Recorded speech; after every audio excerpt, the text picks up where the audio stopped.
Hello, welcome back. I just wanted to do this new video in our new segment and on triggering.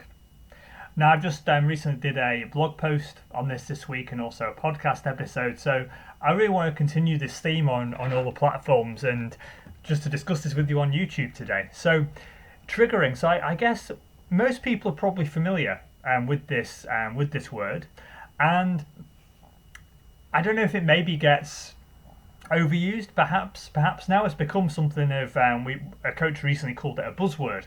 Who I was speaking to, and what triggering actually means is something occurring in what we would more, in a sense, if we're operating as well as we'd like, consider maybe okay.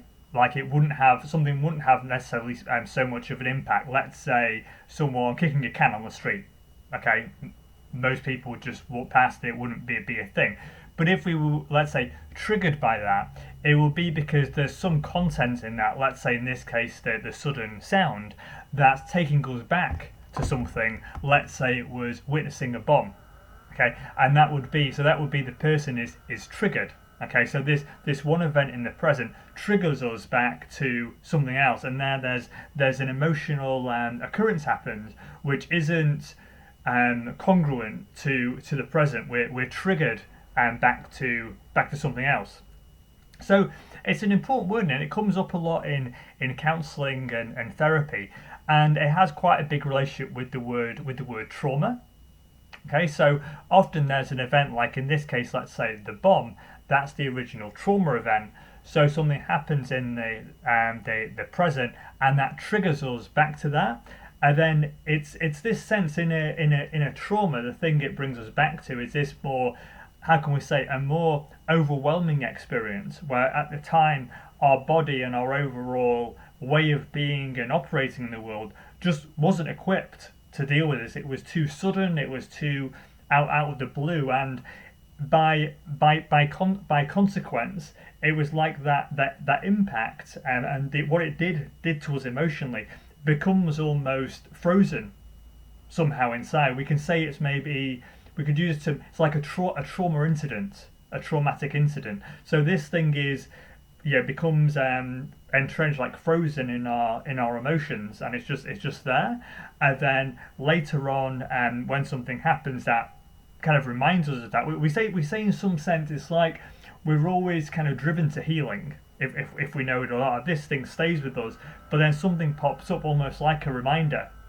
Okay, this thing, it triggers us and takes us back, and this is where this can be worked with in we'll say a very traditional counselling type of conversation. Something happens, and then we're going back to this occurrence, this past thing, and that's the original source of the distress, the thing that needs to be worked through.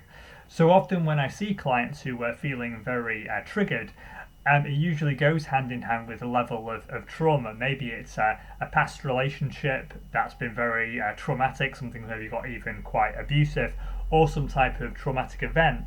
And it's the discussion and the working through this thing in a kind of this safe, how can we say, like empathic container of a counselling and therapy experience, which just allows these emotions that can be, where we don't really want to go, but it's just like a safe space where the emotions can come out, and then the person can then, I guess, blossom more. They can feel freer, they can feel liberated from this pain, and it's like as if the energy that's become trapped has now been released.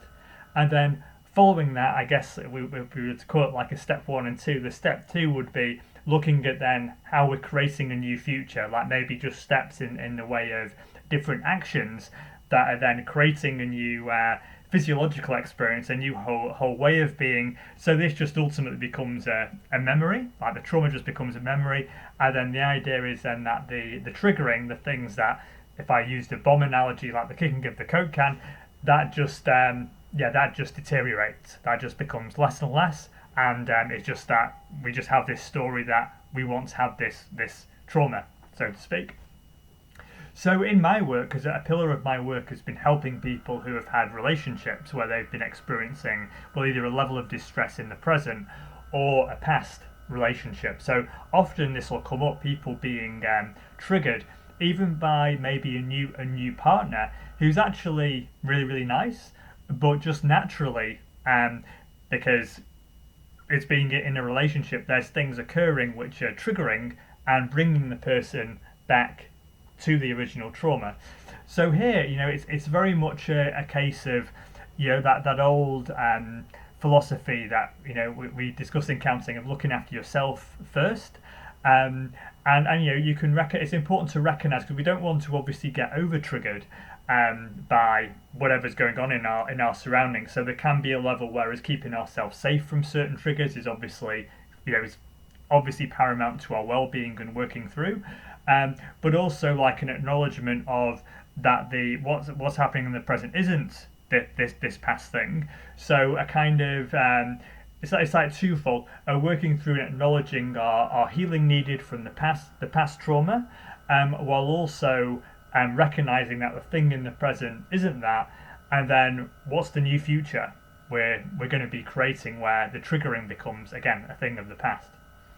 And there's a really lovely book just on the topic of trauma. It doesn't really say triggering, but I'm expressing it because it's what triggering comes back to. It's called Waking the Tiger, Healing Trauma by Peter Levine. I find that a really lovely text. He's wrote quite a few books on trauma, but the way he describes it in terms of us being like energetically blocked, I don't know if he uses this analogy or not, but you may have heard of the saying being like a rabbit startled in headlights.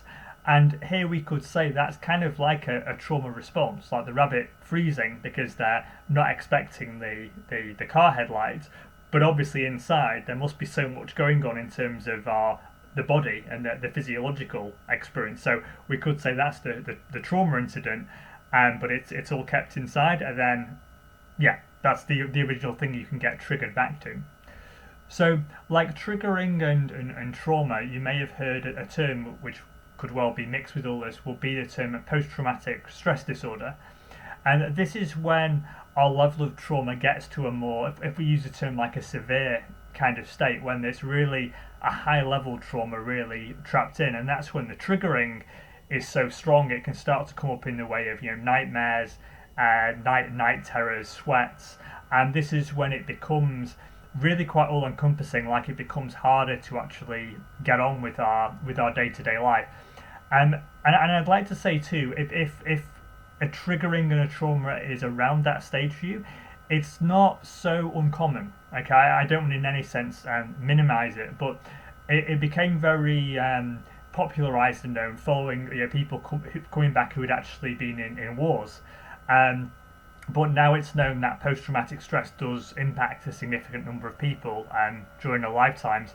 But just as a way to to get through this, don't panic if you're feeling highly triggered and you notice these real trauma impacts. These things coming back, because this is where in the therapeutic space, when I work with people with this, again it's just about the empathic forum, and it's just a week by week exchange and just being in this space and allowing the emotional content that's all trapped in, just ultimately allowing that to come out, and that's the way people work through trauma. Well, it's like the releasing, and Peter Levine described as well, but also then these mixed with these tangible workable steps of how we're going to be moving forward, kind of like a bit of a pushing through as well to create our new life.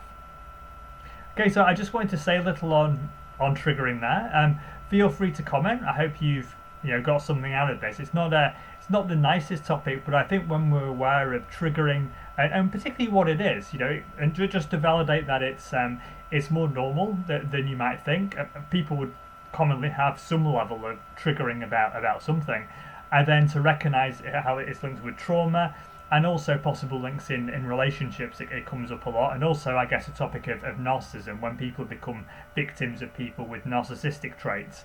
That's common. They can have a kind of walking on eggshells experience. So the idea even sometimes of new relationships can just be very triggering in terms of like taking them back to this original trauma, and almost be like an aversion to going there. But trauma, again, it's a very workable thing, but it's just good to be aware of the idea of triggering, how you may be triggered, and know that there is a way through this. I'd like to recommend, as well as just obviously counselling and therapy sessions, things like journaling can be a nicer just to be with emotions that are occurring if it's quite dense, and also practices like meditation can be nice. But I think if you are triggered a lot, that's where I would say definitely some sort of therapeutic container and therapy sessions could be helpful. And I have sessions via Zoom. So wherever you are in the world, you can reach me, and also via in person at Highland Park here in Auckland. So feel free to reach out. Take care and speak again.